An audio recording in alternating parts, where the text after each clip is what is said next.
Bien, hermanos, iniciamos entonces nuestra serie de predicaciones que hemos titulado Guerra, porque como decía el pastor Andrés y en el video, los cristianos estamos en guerra.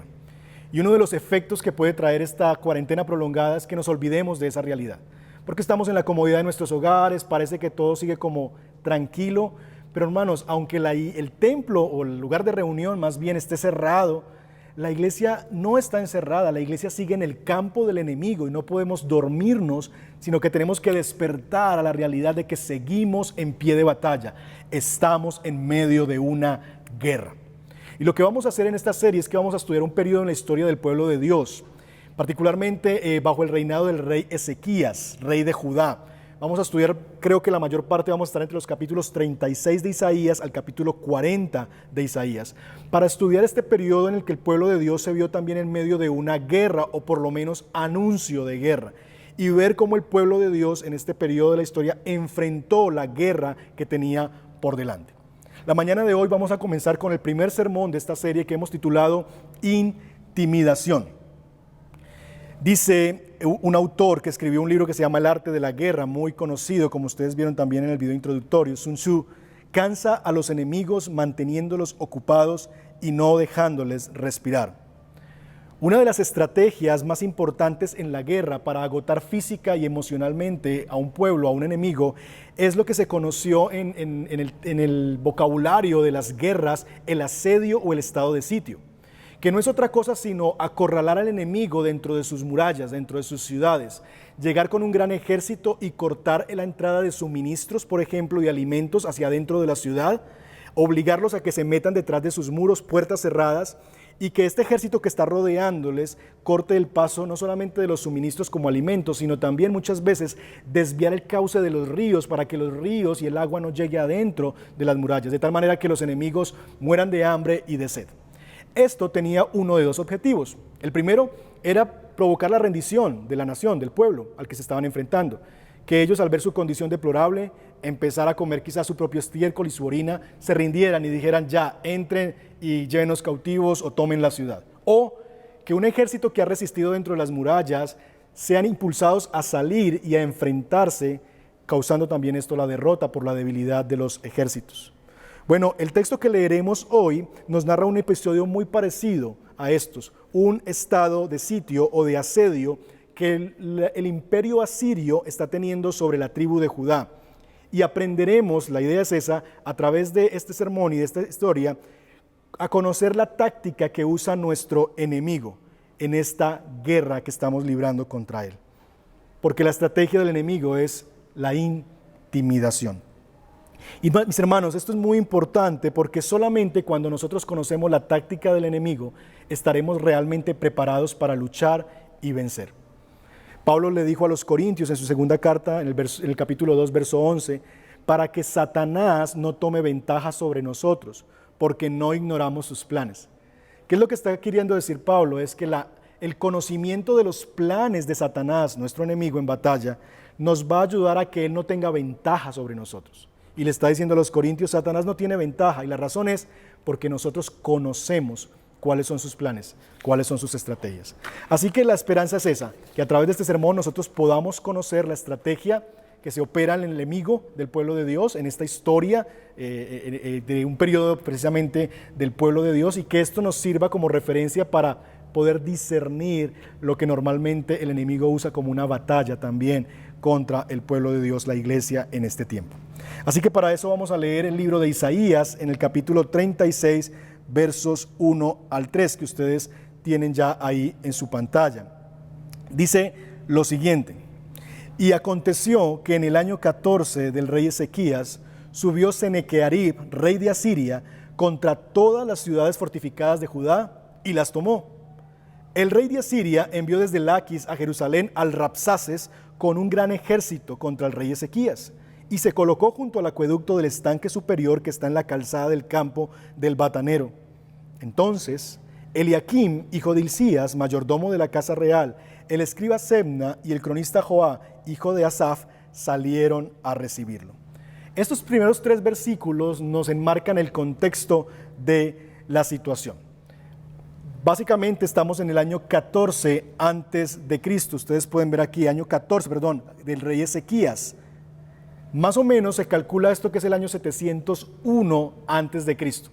Lo que había ocurrido, mis hermanos, es que el imperio de Asiria había surgido y había empezado a capturar grandes regiones. Ustedes ven aquí en el mapa, este es Asiria, y el imperio de Asiria empezó a extenderse, a ampliar sus dominios, tanto así que para el año 722 había tomado control sobre las tribus del norte. La capital de las tribus del norte, que era Samaria, había caído en el año 722 y estaban ya en esta zona. Ahora, esta zona es muy importante, ¿por qué? Porque es una zona de dominio y de control que todos quieren tener. Abajo, como ustedes ven de nuestro mapa, está Egipto, arriba está Siria y aquí tenemos a Babilonia. ¿Por qué todos los imperios tenían interés, si usted ha leído la historia bíblica, en el pueblo de Dios? No solamente era porque era una persecución religiosa, no, era porque era un lugar estratégico de dominio. Quien dominara esta zona de aquí tendría dominio y acceso, ya sea hacia Egipto, o si Egipto tenía dominio sobre esta zona, tendrían acceso hacia Asiria. Así que era una zona de control político y militar muy importante. Entonces lo que ha ocurrido es que en el año 722 las tribus del norte han caído bajo dominio asirio. Y las tribus del sur, que son mucho más pequeñitas, dos de ellas, todavía siguen en pie. Han pasado 20 años entonces desde la caída de las tribus del norte al periodo del tiempo que estamos leyendo en Isaías 36. Se nos dice que el año 14 del rey Ezequías, entonces subió ¿quién? Senequearib, rey de los asirios. Entonces aquí tenemos ya al otro personaje importante. Este personaje, que es el rey del imperio asirio, ya ha tomado las tribus del norte y está empezando a sitiar a las ciudades fortificadas del sur. Dice que las tomó a las ciudades fortificadas del sur, vino contra ellas. Ese rey vino y acabó con ellas. Y entonces las rodeó, todavía no ha entrado a Jerusalén, la capital, está rodeándolas, y envía entonces, y ese es el contexto, envía una delegación militar a Jerusalén, la capital del imperio y de las tribus del sur, que está aquí. Envía desde una región que queda aquí más al sur, Laquis, envía hacia Jerusalén tropas con su comandante, que se llama aquí el Rabsaces, y envía estas tropas a sitiar Jerusalén y a mostrar su poderío. El rey que está gobernando lo que queda de las tribus del sur de Judá es el rey Ezequías, que se nos menciona aquí en el pasaje. ¿Cuál es el reporte de campo? Bueno, Senequerib ha tomado las ciudades fortificadas del reino de Judá y está mandando a Jerusalén, a la capital del reino, a su comandante, el Rabsaces, acompañado de un gran ejército, a intimidar, a asediar a Jerusalén, la capital. Ese es el contexto de nuestra historia. Ahora, una vez llegan a las afueras de la ciudad, entonces comienza el diálogo entre el comandante del imperio asirio y una delegación que el rey Ezequías manda afuera de las murallas. Yo quiero que se imaginen esto. Yo sé que nos gusta muchas veces ver las películas de estos de guerras, de batallas épicas de la era medieval y demás, o aún de los tiempos de los griegos, el imperio romano y demás. Imagínense esto, está ese gran ejército a las puertas de la ciudad de Jerusalén que tiene murallas, y el rey de Jerusalén no sale a recibirlos, el rey de Judá no sale a recibirlos, sino que manda una delegación.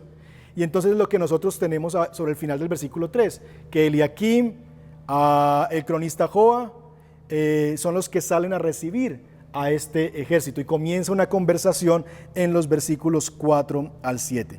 Y ahí es donde quiero llevarlos ahora, versículos 4 al 7, cómo empieza este diálogo de asedio. El Rabsaces les dijo: digan ahora a Ezequías, así dice el gran rey, rey de Asiria, ¿qué confianza es esta que tú tienes? Yo digo, tu consejo y poderío para la guerra son solo palabras vacías. Ahora pues, ¿en quién confías que te has rebelado contra mí? Yo sé que tú confías en el báculo de esa caña quebrada, es decir, en Egipto. En él, si un hombre se apoya, penetrará su mano y la traspasará. Así es Faraón, rey de Egipto, para todos los que confían en él. Pero si me dicen, nosotros confiamos en el Señor nuestro Dios, ¿no es Él aquel cuyos altares y cuyos lugares altos Ezequías ha quitado y ha dicho a Judá y a Jerusalén, adoren delante de este altar? Y empezó entonces el trabajo de intimidación. Lo primero que el Rabsaces dice es ¿Qué confianza es esa que tú tienes? Y esta frase es sumamente importante, porque lo que va a hacer el comandante es empezar sistemáticamente a derribar las posibles bastones de confianza, columnas de seguridad que tenía todavía Judá como reino, y particularmente el rey Ezequías. ¿A dónde podría estar confiando, poniendo su confianza Ezequías y el pueblo para no entregarse a los asirios? ¿Dónde podría él estar confiando? Y es donde basa su estrategia, en derribar la confianza. ¿Qué confianza es esa que tú tienes? NBI dice, ¿en qué se basa tu confianza? Porque, mis hermanos, la estrategia del enemigo es socavar la confianza, para que pienses que nadie puede ayudarte y que no tienes salida. El comandante asirio se está dirigiendo como un inquisidor, buscando conocer cuál es la razón para tal confianza que tiene Ezequías, que no lo ha llevado ya a la rendición. ¿Qué es lo que le hace pensar a ellos que no van a ser destruidos? ¿En qué es lo que el pueblo de Judá está confiando? Y comienza entonces a especular con tres posibles causas de la confianza que ellos tienen. La primera de ellos nosotros la vemos en el versículo 5 y ustedes pueden verlo ahí conmigo. Yo digo, tu consejo y tu poderío para la guerra son solamente palabras vacías. Lo primero que el comandante está tratando de hacerles pensar a ellos es que quizás ellos están apoyando en que son muy poderosos para la guerra y que son muy capaces de negociar. Este pasaje o este momento en la historia del pueblo de Dios también se nos narra en el libro de Reyes. Y allí en el libro de Reyes, el rey Ezequías, previamente a esta visita, le ha mandado unas ofrendas de paz a Senequerib, rey de Asiria, como 10,000 kilos de oro. Imagínense eso, 10,000 kilos de oro, 90 kilos de oro, y 10,000 kilos de plata le ha mandado como una ofrenda de paz. Pero Senequerib, el gran emperador, el gran rey del imperio asirio, pues no recibe esto y básicamente se burla de él, recibe las ofrendas, pero luego manda un ejército a asediar la ciudad. Y el punto de la historia es, mira Ezequías, si fueras tan inteligente, no mostrarías tu poder mandando una ofrenda de paz. Lo que estás mostrando es que estás muerto de miedo. Lo que estás mostrando a través de ese acto que hiciste, que tus consejeros te dijeron que hiciera, es que no tienes con qué responder ante este ejército. Así que no te puedes apoyar en tu poderío para la guerra. Esos son palabras vacías. Así que lo primero que el comandante trata de destruir es la autoconfianza de Ezequías en su poder. No eres tan fuerte como te muestras, tu poder no es suficiente para mantenerte a salvo. Y saben, mis hermanos, eso es cierto. Tu poder no es suficiente para mantenerte a salvo. Eso era cierto para el pueblo de Dios. Ellos no tenían un ejército tan numeroso y tan grande como para enfrentar al poderoso imperio asirio. Lo segundo que hace el Rabsaces es dirigirse al segundo foco de confianza que pudiera tener el pueblo de Dios, y lo vemos ahí inmediatamente después, y se trata de Egipto, versículo 6. Yo sé que tú confías en el báculo de esta caña quebrada, es decir, en Egipto. Entonces aquí el Rabsaces está ya entendiendo que quizás la confianza que tiene el pueblo de Dios es porque están queriendo confiar en Egipto. Recuerdan, Egipto es el otro gran imperio, allá abajito en esa zona, en el norte de África. Asiria está aquí, Judá está aquí en la mitad. Entonces, si yo veo que vienen los grandotes del norte y me van a destruir, ellos piensan, pues ellos van a acudir a los grandotes que están en el sur para que brinden ayuda y los protejan. Y el comandante asirio está insinuando que Judá ha hecho una negociación o un trato con Egipto y que quizás eso es lo que lo mantiene a ellos de pie. Pero le dice que Egipto es como una caña delgada que se va a desquebrajar y que aquellos que se apoyan en ella finalmente van a morir. Y esa es la otra opción que tiene Ezequías en términos humanos, asociarse con Egipto. El problema es que ya Dios, a través del profeta Isaías, en capítulos anteriores, le ha dicho al pueblo de Dios que no se debe asociar con los egipcios. Mire conmigo lo que dice Isaías 31:1.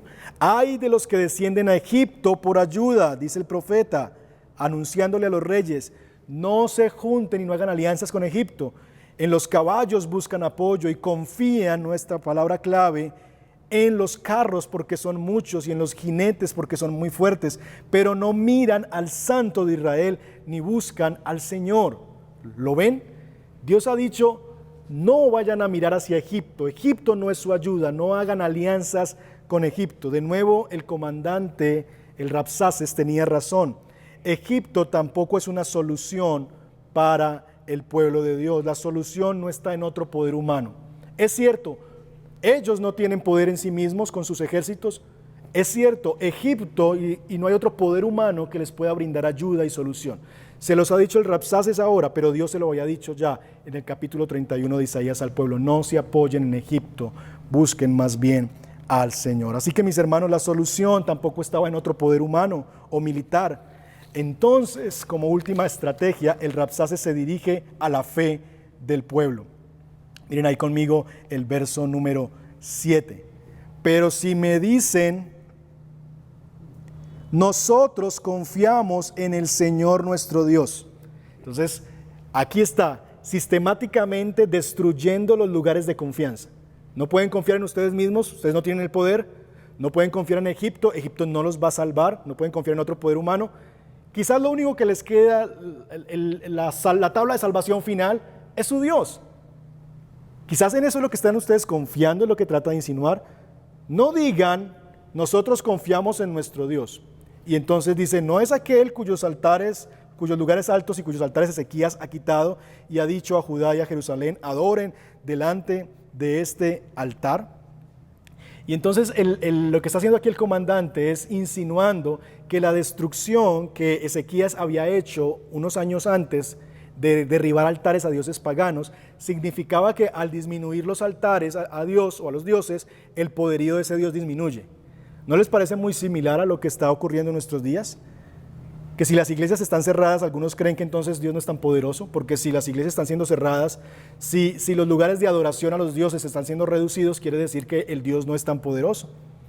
Así que aquí el Rabsaces está ya empezando a equivocarse en sus razones, porque él ignora que esos altares que han sido derribados son los altares a dioses paganos y que lo que Ezequías ha venido haciendo es purificar la nación para volver a tener a la adoración a un solo Dios. Y él entonces está atacando la espiritualidad de la nación. En el fondo, el Rabsaces, el comandante del ejército asirio, sabe que la fe, la confianza en Dios es lo que ha hecho resistir al pueblo. Y entonces sigue dirigiéndose sistemáticamente a tratar de derribar la fe y la confianza que ellos tienen en Dios. Ya para los versos 8 al 10, él invita, el Rabsaces, a Ezequías a que se rinda. Le ha mostrado ya que no tiene de dónde agarrarse, no puedes confiar en ti mismo, no puedes confiar en Egipto. ¿Qué vas a confiar en tu Dios? Lo mejor que puedes hacer, Ezequías, es sal por esos muros y ríndete. Sácame banderitas blancas, ondéalas y ríndete ante el gran rey de Asiria, es lo que él sugiere en los versos 8 al 10. Esto está ocurriendo, recuerden, a las afueras de la muralla. Y en el versículo 11, los delegados que están allí entablando esta conversación le piden algo muy interesante al Rabsaces y le dicen, Señor, por favor, no hable más en la lengua que puede entender el pueblo, no hable más en ese idioma, no hable más en hebreo, hábleme en arameo porque ellos no entienden arameo, hábleme en hebreo para que la conversación sea entre nosotros y que el pueblo no escuche, por favor. Y entonces, en medio de ese contexto, miren lo que está ocurriendo ahora. Responde esto el Rabsaces con orgullo y vanagloria ante esta petición de que él empiece a hablar más bien en arameo, que es un lenguaje que no conoce el pueblo, que están atrincherados ahí encima de las murallas escuchando, parando oreja, y entonces les dice, ¿acaso me ha enviado mi Señor para hablar estas palabras solo a tu Señor y a ti? Y no a los hombres que están sentados en la muralla, condenados a comer sus propios excrementos y a beber su propia orina con ustedes. Él se está dirigiendo a atacar a esos hombres, soldaditos, padres de familia que están allí, imagínenselos, en las murallas, atrincheraditos, ahí pequeñitos, escuchando qué está pasando allá afuera, quizás empuñando una lanza o un arco para la pelea, una espada, no sabemos, allí escuchando qué está pasando. Y él dice, a ellos también le quiero hablar, a esa manada de hombres que están allí y que van a ser condenados a comer sus propios excrementos y a comer la orina con ustedes. El Rabsaces se puso en pie y entonces gritó a gran voz en la lengua de Judá. Aquí está el asunto. Les habla en la lengua del pueblo para que el pueblo escuche. Escuchen las palabras del gran rey de Asiria. Así dice el rey, que no los engañe Ezequías, porque Él no los podrá librar. Que tampoco Ezequías los haga confiar en el Señor, diciendo, ciertamente el Señor los librará y esta ciudad no será entregada de manos del rey de Asiria. No escuchen a Ezequías, porque así dice el rey de Asiria, hagan la paz conmigo y salgan a mí, y coma cada uno de su vid y cada uno coma de su higuera, beba cada cual el agua de su propia cisterna, hasta que yo venga y entonces los lleve a una tierra, como su tierra, tierra de grano, tierra de vino nuevo, tierra de pan y de viñas. Cuidado, no sea que Ezequías los engañe diciendo, el Señor los librará. ¿Acaso alguno de los dioses de las naciones ha librado su tierra del mando del rey de Asiria? A ver, ¿dónde están los dioses de Hamad y de Arfad? ¿Dónde están los dioses de Sefarbaim? ¿Cuándo han librado ellos a Samaria de mi mano? ¿Quiénes entre todos los dioses de estas tierras han librado su tierra de mi mano para que el Señor ahora los libre a Jerusalén de mi mano? ¿Captan el asunto? Aquí está esa intimidación dirigida particularmente, específicamente al pueblo de Dios. Un pueblo amontonado junto a las murallas, lleno de miedo, escuchando a este hombre decir, miren nuestro poder y miren la miseria en la que ustedes están. Y es que, mis hermanos, en ese ataque de intimidación del enemigo, hay dos ataques frontales que Rabsaces hacen al carácter de Dios. Dos insinuaciones que se hacen del carácter de Dios. La primera de ellas es, su Dios no es bueno. Su Dios no es bueno. Y es lo que se sugiere en los versículos que acabamos de leer hace un momento. Versículo 12. Miren ustedes cómo están. Ustedes están condenados a comer sus propios excrementos y a beber su propia orina. Lo que el Rabsaces está insinuando es, ¿qué Dios bueno los va a tener a ustedes así? Porque esto es lo que les va a ocurrir. Esto es lo que ocurre en un estado de asedio. La gente deja de comer porque no les cortan la llegada de suministros. La gente deja de beber agua porque desvían los cauces de los ríos. Y está la ciudad dentro de las murallas muriendo de hambre al punto que tienen que empezar a comerse sus excrementos, sus heces, a beber su propia orina. Y lo que está insinuando es, miren a su rey, a su Dios. Ese es el Dios que ustedes tienen, ese es el Dios bueno, que Dios que haga eso con su pueblo es digno de ser adorado. Él no debe ser tan bueno. En cambio, miren al gran rey de Asiria, versículo 13, 14, dice, miren al gran rey de Asiria, hagan la paz conmigo y salgan a mí. Y entonces, ven el contraste y la invitación, cada uno va a poder comer su propia vid, no van a comer excrementos, y cada uno va a beber de las aguas de su cisterna, van a poder beber del acueducto, de agua limpia. ¿Notan lo que está aquí detrás? Hay una comparación entre el carácter de Dios y el carácter del rey de Asiria. Su Dios los va a hacer comer excremento y su fidelidad a su Dios los va a llevar a comer excremento y a beber orina. Pero aquí está el gran rey de Asiria. Si ustedes se entregan delante de él, él es mucho mejor, él es más bueno. Si ustedes lo hacen, entonces sí van a comer de sus vides, va a comer cada uno de su higuera y van a beber del agua de sus cisternas. Su Dios no es tan bueno, pero el rey de Asiria, el enemigo, es mucho más bondadoso. Ríndanse delante de él, entréguense delante de él, hagan la paz con él, con el enemigo, y entréguense delante de él. Mis hermanos, ¿no escuchan ustedes en esto ecos del Edén? Con que Dios os ha dicho, Eva, Dios no es tan bueno. Si él fuera bueno, ¿cómo les va a prohibir una fruta? Si él fuera realmente tan bueno, no les prohibiría algo. Un Dios bueno no hace eso. Lo que pasa es que él sabe que si ustedes comen de eso, serán como él. Yo les tengo algo mejor. Coman de este fruto y no serán imagen de Dios. Llegarán a ser como Dios. Igual, la misma estrategia del enemigo, apuntando a la bondad de Dios, haciéndonos dudar de la bondad de Dios. Si ustedes me oyen, yo soy más bueno que Dios. Si ustedes se rinden, yo soy más bueno que su Dios y les daré mejores cosas. Así que el primer ataque se dirige a ese asunto. Dios, su Dios, no es bueno. El segundo ataque que se da en este trabajo de intimidación sistemática es: su Dios no es poderoso. Y eso lo vemos nosotros en los versículos 19, cuando se plantea, ¿dónde están los dioses de Hamad y de Arfad? Verso 18, ¿acaso alguno de los dioses de las naciones ha librado su tierra de la mano del rey de Asiria? ¿Alguno ha podido librarlo? ¿Ha habido algún dios que se haya interpuesto entre el poderoso rey de Asiria para detenerlo? No hay ningún dios tan poderoso. ¿Creen ustedes que sí va a haber un dios que lo libre a Jerusalén de mi mano? ¿Qué es lo que dice? ¿Hay algún dios entre todas las tierras que pueda llegar a librar a Jerusalén? No ha habido Dios que haya salvado a los otros pueblos. ¿Por qué pensar que su Dios sí los va a librar a ustedes? El pueblo permanece en silencio. Así termina el capítulo 36. Estos delegados, después de escuchar estos ataques a la bondad de Dios, la burla hacia el poder de Dios, bajan sus cabezas e ingresan de nuevo hacia las murallas. Y el pueblo permanece completamente en silencio porque el rey Ezequías les había pedido no decir ni una sola palabra. Silencio. Regresaron luego de haber escuchado la estrategia de intimidación del Rabsacés. ¿Qué aprendemos de esta historia, mis hermanos? ¿Qué aprendemos de esta historia? Aprendemos varias cosas que yo quisiera mencionar en esta mañana. Lo primero es que la estrategia de nuestro enemigo, del enemigo, es la intimidación y el engaño. El enemigo quiere mantener tu mirada en una de dos cosas. El enemigo quiere intimidarte para llevarte a centrarte en ti mismo.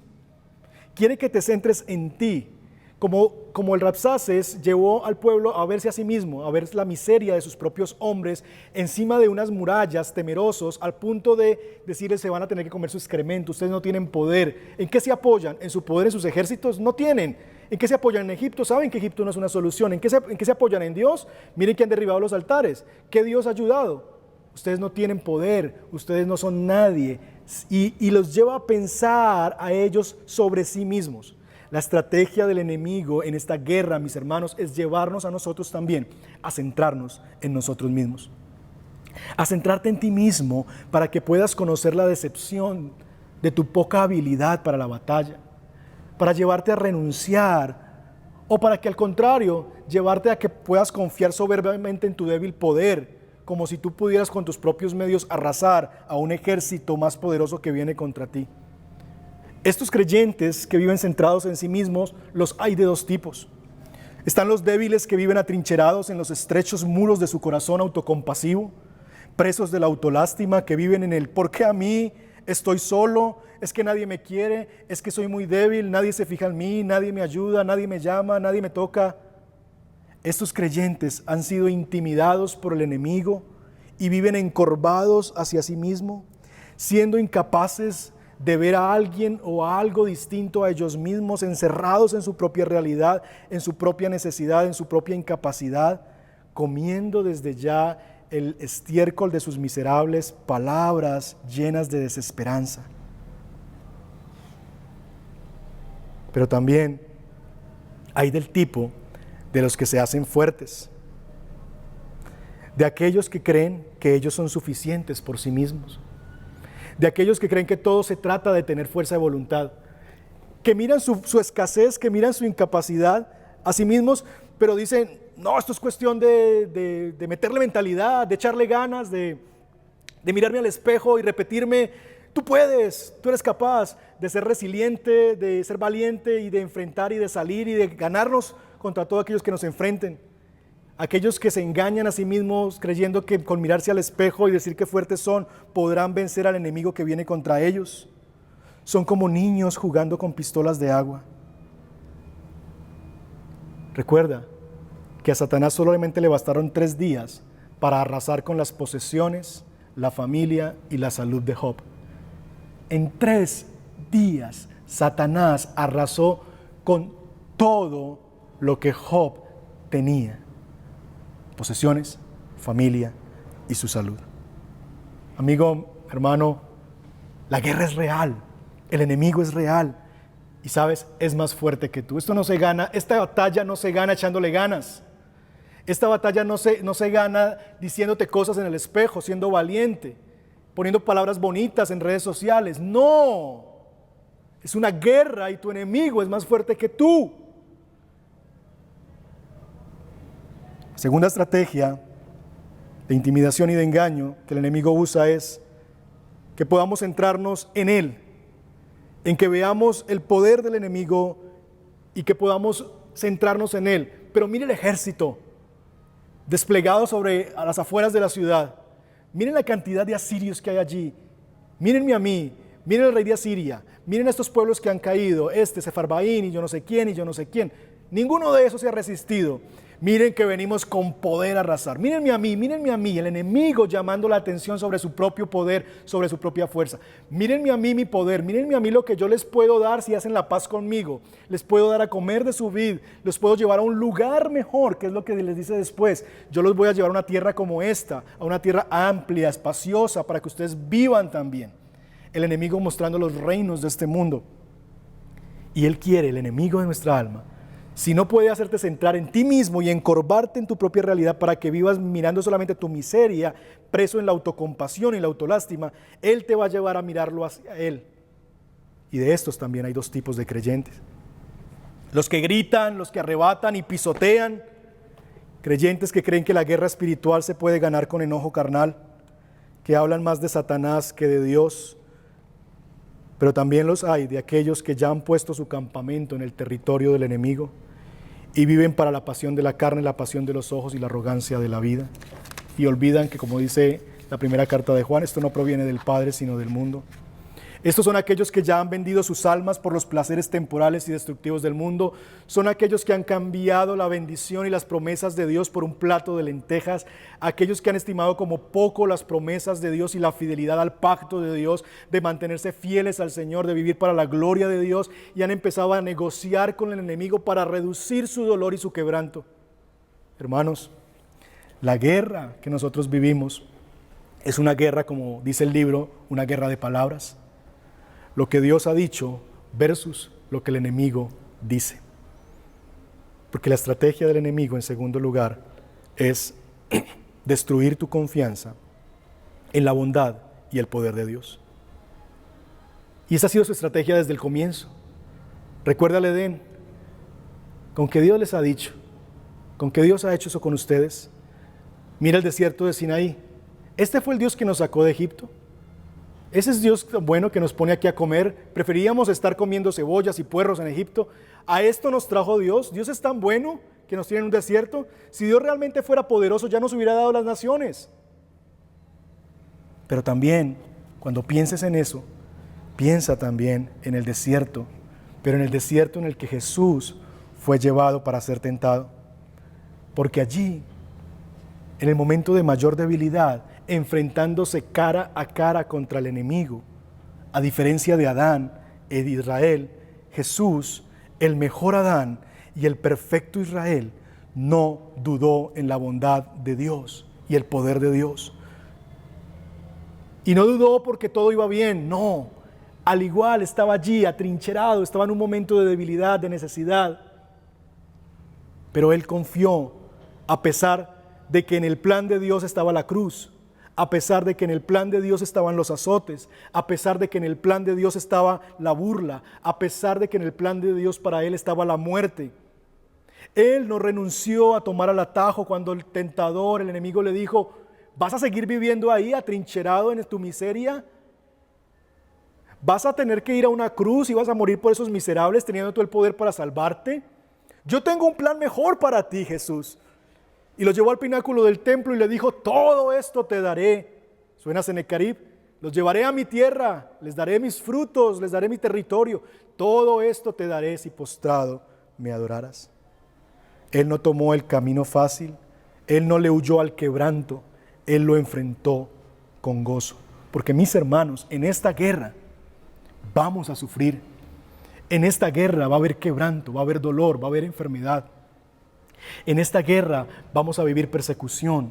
En esta guerra vamos a tener que renunciar a amistades, a personas, quizás a gente que amamos por causa del Evangelio.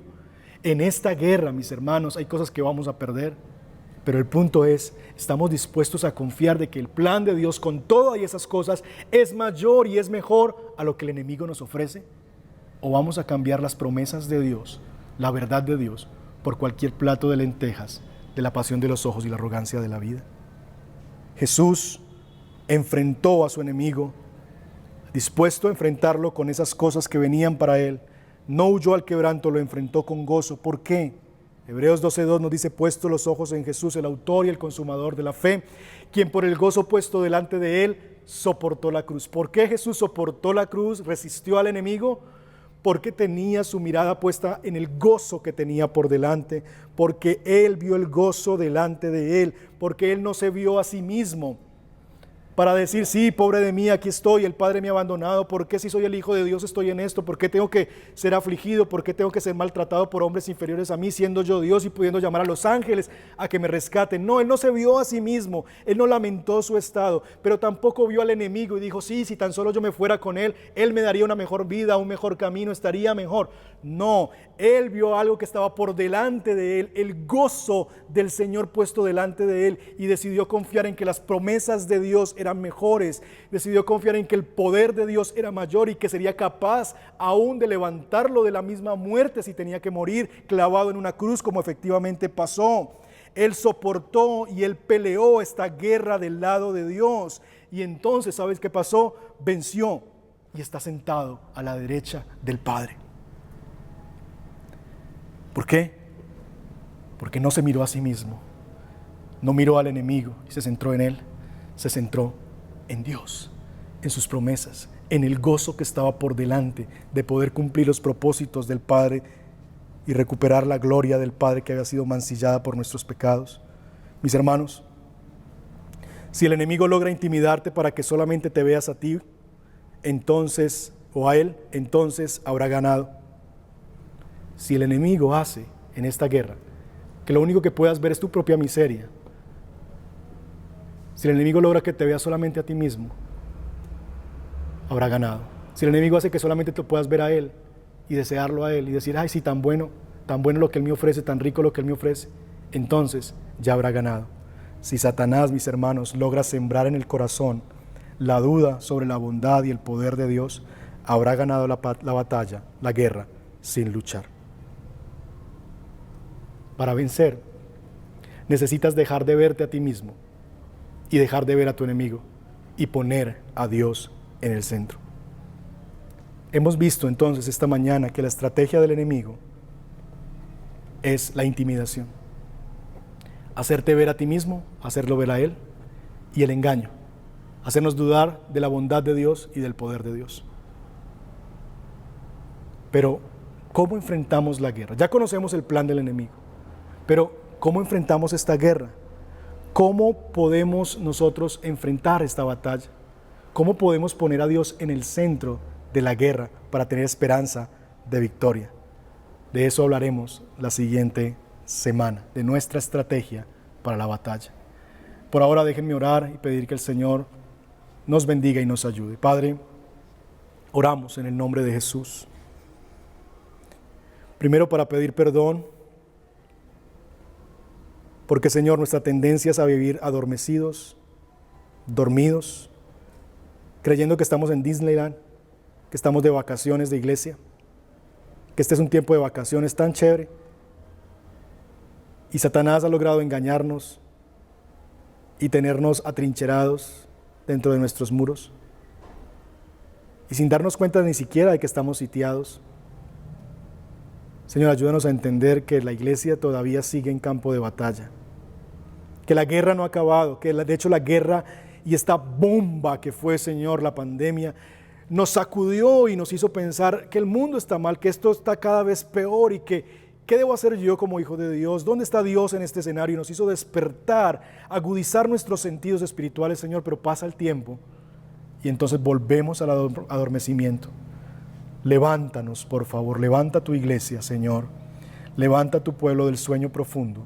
Ayúdanos a entender que no estamos de vacaciones de iglesia, que no estamos en amnistía, estamos en guerra y la guerra sigue y estamos en el campo de batalla. Líbranos de centrarnos en nosotros mismos, perdónanos cuando nos centramos en nosotros mismos, mirando nuestra propia miseria, nuestra propia incapacidad, nuestra falta de recursos, nuestra enfermedad, lo que sea, Señor, la aflicción que sea, de nuestra propia condición necesitada. Por supuesto que no hay recursos en nosotros. Perdónanos cuando ponemos la mirada en ti, Señor, y creemos que con un enojo humano, gritándote, reprendiéndote, dándote patadas o levantando nuestra voz en un enojo carnal, podemos vencer una batalla que es netamente espiritual. Perdónanos. Perdónanos, Señor, cuando hemos escuchado la voz del enemigo y hemos entrado en dudas. Si Dios fuera tan bueno, ¿por qué esto? Si Dios realmente es tan bueno, ¿por qué me quedé sin empleo? ¿Por qué estoy en esta situación? ¿Por qué mi matrimonio? ¿Por qué mis hijos? Y empezamos a escuchar la voz del enemigo, Señor, y empezamos a pensar que al final del camino tú no eres tan bueno. Perdónanos, Señor. Cuando hemos escuchado la voz del enemigo que nos hace dudar de tu poder, si Dios fuera tan poderoso, pues nadie en la iglesia se contagiaría, tú tendrías provisión, tu negocio no habría cerrado, no hubieras tenido que irte, no hubiera terminado tu matrimonio, tus hijos no estarían así. Si Dios fuera tan poderoso, no estarías en esta condición. Y olvidamos que ese Dios poderoso permitió en su plan soberano que su propio Hijo, el Hijo de Dios, pasara por los azotes, pasara por la burla, pasara por un desierto, pasara por la misma muerte. Porque en tu plan y en esta guerra, Señor, tú no nos has dicho que no vamos a sufrir, que no vamos a tener pérdidas, pero lo que sí nos has asegurado, Señor, es que tus promesas son firmes y que reinaremos contigo para siempre. Que son aquellos que se mantienen fieles y firmes hasta el final, sin doblegar sus rodillas ante el enemigo y el sistema y este mundo. Aquellos que se mantienen firmes en su fe son aquellos que recibirán la corona de vida que tú has preparado de antemano para aquellos que se guardan sin mancha, Señor. Padre, gracias por Cristo Jesús, quien nos mostró y nos abrió el camino al vencer sobre nuestro enemigo y en Él nosotros ser llamados más que vencedores. Gracias porque en Cristo Jesús tenemos victoria. Ayúdanos a poder discernir la estrategia de nuestro enemigo, a no ignorar sus planes, para tener cómo enfrentarnos a Él, Señor. Y guíanos la próxima semana en saber la manera en que tú quieres que enfrentemos esta guerra. Te lo pedimos en el nombre de Jesús. Amén. Para terminar, quisiera dejarles con 2 preguntas que ustedes puedan hacerse en sus grupos de conexión. Estas últimas 2 frases. Si el enemigo logra intimidarte para que solo te veas a ti o a él, entonces habrá ganado. Piensa en eso. ¿Cuál es tu tendencia? ¿Ha ganado el enemigo ya en este campo de batalla? Y en segundo lugar, si Satanás logra sembrar en el corazón la duda sobre la bondad y el poder de Dios, habrá ganado la guerra sin luchar. ¿Estás dudando del poder del Señor? ¿Estás dudando de la bondad del Señor? Conversen sobre eso en sus grupos pequeños durante esta semana. Iglesia, que el Señor bendiga la aplicación de su palabra. Amén. Queremos invitarte a que nos acompañes en nuestro live de preguntas y respuestas. Estaremos a las 5 de la tarde en Facebook y YouTube para responder a tus interrogantes y profundizar juntos en la predicación. Te esperamos.